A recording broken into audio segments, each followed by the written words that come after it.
Hi welcome to இரவி. இன்னைக்கு வந்துட்டு ஒரு சின்ன டிப்ஸ் வந்து உங்க கூட ஷேர் பண்ணிக்கிறேன். இது மேபி எல்லாத்துக்கும் தெரிஞ்சிருக்கலாம் டெய்லர்ஸ்க்கு, பட் தெரியாதவங்க தெரிஞ்சுக்கோங்க.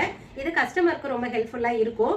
நீங்களே இதை வந்து சரி பண்ணிக்க முடியும். அதுக்காக இப்போ நார்மலா நம்ம பிளவுஸ் தைக்கிறப்ப இந்த மாதிரி பஃப் எல்லாம் கொடுக்குறேன்னு வச்சுக்கோங்களேன். அது இந்த மாதிரி பஃபா இருக்கட்டும், ப்ளீட்ஸா இருக்கட்டும், என்ன டைப்ல ஸ்டிச் பண்ணீங்க அப்படின்னாலும் டெய்லருக்கு சொல்றது இது.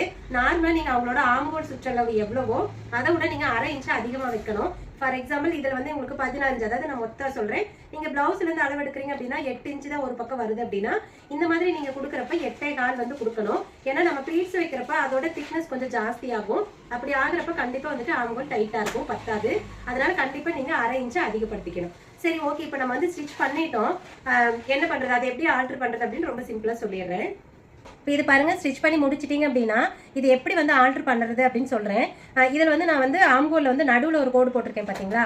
இந்த கோடு வந்துட்டு ஆம்ஹோல் ஜாயின் பண்ணியிருக்க கூடாது, உங்களுக்கு தெரியணும் அப்படிங்கிறதுனால நான் அந்த இடத்துல மார்க் பண்ணியிருக்கேன். ஸோ அந்த மார்க்ல இருந்து கீழே பார்த்தீங்க அப்படின்னா பாடி சைடு கீழே ஒரு 1/2 இன்ச்சுக்கும் மேலே கை சைடு பார்த்தீங்கன்னா ஒரு 1/2 இன்ச்சுக்கும் மட்டும் நீங்கள் பிரித்து விட்டால் போதும். ரொம்ப எக்காரத்து கொண்டு பிரிக்கக்கூடாது. கீழே வந்துருச்சு மேலே அதிகமாக போயிடுச்சுன்னா தொலை ஆகிடும். அதனால ஆம்ஹோல் மட்டும்தான் உங்களுக்கு டைட்டாக இருக்குது அப்படிங்கிற பட்சத்தில் நீங்கள் இந்த மாதிரி ஆம்ஹோல்ல இருந்து மேலேயும் கீழேயும் 1/2 இன்ச்சு கேப்புக்கு வந்துட்டு நீங்கள் பிரித்து விட்டீங்கன்னா போதும். அதை மறுபடியும் நீங்கள் அடிக்கணும்னு அவசியம் இல்லை, பிரியாது அவ்வளோ சீக்கிரம். வேணும்னா அந்த இடத்துல டக் அடிச்சு எடுத்துக்கலாம். இது வந்து உங்களுக்கு பஃப் ஸ்லீவுக்கு மட்டும் இல்லை, இந்த பிரிக்கிறது சொன்னேன் இல்லைங்களா. நார்மல் ஸ்லீவுக்கு உங்களுக்கு ஆம்ஹோல் மட்டும்தான் டைட்டாக இருக்கிற பட்சத்தில் இந்த மாதிரி நீங்கள் பிரித்து விட்டுக்கலாம். இதை நீங்கள் கஸ்டமர் டெய்லர்கிட்டே போகணும்னு அவசியம் இல்லை, நீங்களே இதை வந்துட்டு தாராளமாக வந்துட்டு பிரித்து விட்டுக்க முடியும்.